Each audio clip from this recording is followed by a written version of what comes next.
حدیث پاک میں آتا ہے کہ جو آدمی فجر کے بعد سونے کا عادی ہو اللہ تعالیٰ اس کی یادداشت کو ختم کر دیتے ہیں۔ چنانچہ آپ تجربہ کریں کہ جن عورتوں کو فجر کے بعد سونے کی عادت ہو وہ بلکھڑ ہوتی ہیں، باتیں بھول جاتی ہیں، چیز رکھ کے بھول جاتی ہیں، کام کرنا تھا بھول جاتی ہیں، خاوند کو بات کہنی تھی بھول جاتی ہیں۔ یہ زیادہ بھولنے کی عادت عام طور پر فجر کے بعد سونے کی عادت کی وجہ سے ہے، کیونکہ حدیث پاک میں فرمایا گیا اور بعض روایات میں تو یہ بھی آیا کہ حلال رزق ان کے لیے تنگ کر دیا جاتا ہے، لہذا ان کو ادھر ادھر کا ملا جلا تو بہت کچھ مل جائے گا، حلال رزق کے دروازے بند کر دیے جائیں گے فجر کے بعد سونے والوں کے لیے۔ ہاں کوئی آدمی ایسا کہ جس کی ہے ہی ڈیوٹی رات کی، وہ اگر ساری رات جاگا فجر پڑھ کے سو گیا تو وہ اس بات سے خارج ہے۔ ہاں وہ اللہ والے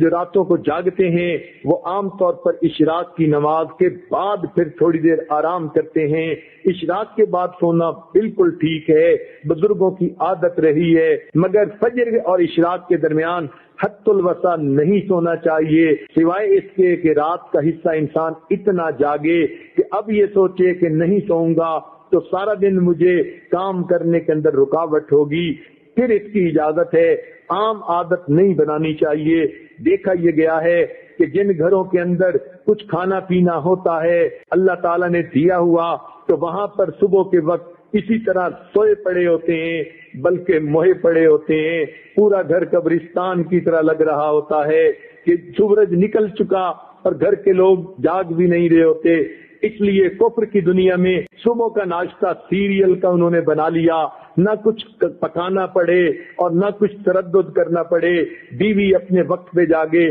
خاوند اپنے وقت پہ جاگے، بچے اٹھ کے سکول جاتے ہیں تو وہاں مائیں ان کے لباس پہلے ہی تیار کر کے رکھ دیتی ہیں، ان کو کہتی ہیں بیٹے صبح اٹھنا، الارم لگا کر سکول جانا ہے۔ بچے اس لیے کہ سکول اگر نہ جائیں وقت پہ تو ان کو استاد کی طرف سے جھڑکیاں پڑتی ہیں، سکول کے اندر سزا ملتی ہے، وہ اپنے وقت پہ اٹھتے ہیں اور چھوٹے چھوٹے بچے اپنے کپڑے خود بدلتے ہیں۔ سیریل کا ناشتہ، ٹھنڈا دودھ بھی مل گیا، سیریل بھی مل گیا تو بچے یہی کھا کے چلے جاتے ہیں۔ تو کفر کی دنیا نے ناشتہ اس لیے آسان کر لیا تاکہ جاگنے کی تکلیف اٹھانی نہ پڑے۔ اس لیے مسلمانوں کا جو ہے معاشرہ، اس میں عشاء کے بعد جلدی سونا اور صبح کے وقت جلدی جاگنا۔ چنانچہ صحابہ کرام کے زمانے میں تہجد کے وقت اگر کوئی مدینہ میں چلتا تھا تو یوں آواز آتی تھی گھر گھر سے قرآن پڑھنے کی، جیسے شہد کی مکھیاں بن بھنانے کی آواز ہوتی ہے۔ اس لیے ہمیں چاہیے ہم صبح کے وقت اٹھیں، عورتیں صبح کے وقت اٹھ کر نماز پڑھیں، اگر تہجد پڑھیں تو کیا ہی بات ہے، قرآن کی تلاوت کریں، درود شریف پڑھیں، استغفار پڑھیں۔ صبح کے وقت گھر کے اندر عبادت کا کرنا پورے دن کو جو ہے اپنے جو ہے عبادت جو ہے منور بنا دیتا ہے۔ بلکہ ہم نے تو بعض بزرگوں کا یہ عمل بھی دیکھا، وہ فرماتے ہیں کہ جس آدمی کی فجر کی نماز قضا ہوتی ہے وہ آدمی کا دن زندگی کا منحوس دن ہوا کرتا ہے۔ چنانچہ ایک آدمی نے قسم اٹھا لی کہ میں اپنی بیوی کو منحوس دن طلاق دوں گا۔ اب اسے سمجھ نہیں آتی تھی کہ میں قسم تو اٹھا بیٹھا، منحوس دن کون سا ہے؟ کسی فقیہ کے پاس گیا، انہوں نے فرمایا جس دن تمہاری فجر کی نماز قضا ہو جائے وہ تمہاری زندگی کا منحوس ترین دن ہے، تم اس دن یہ کام کر گزرتے ہو۔ آج ایسے بزرگوں کو بھی دیکھا کہ جو وقت کے حاکم تھے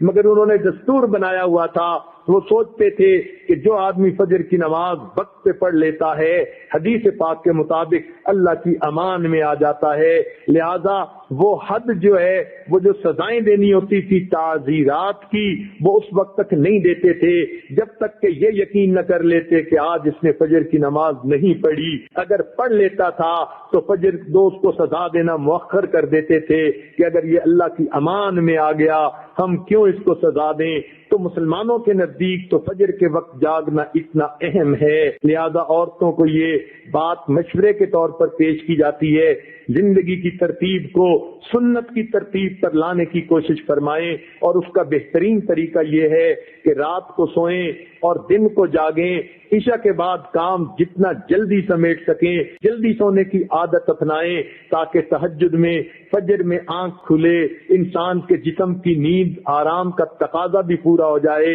اور صبح کے وقت پھر آنکھ کھلے تو اللہ تعالیٰ کا حکم بھی پورا ہو جائے۔ اس طرح انسان کی زندگی پرسکون گزرتی ہے۔